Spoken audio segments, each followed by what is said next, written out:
korang, so welcome back again to Cook with Nia Sessions. So hari ni saya nak buat sagu gula Melaka. Saya malas nak bercakap lagi dah. So saya tak nak bercakap lama lagi. Kalau saya bercakap lama lagi pun korang bukannya tengok, mesti korang skip kan. Dah lah tak subscribe, tak komen, tak like, lepas tu nak skip video orang. Emotional, damn it! Okay, so dan basuh semua sagu dan ini adalah hasil dia. You see this lah, macam telur ikan.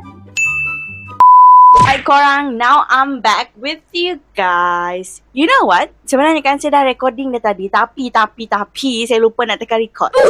Bodohnya aku. Tada!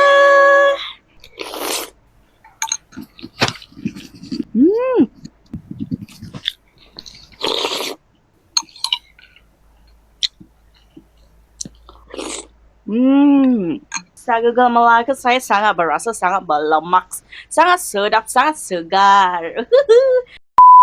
Anyway, thank you and goodbye.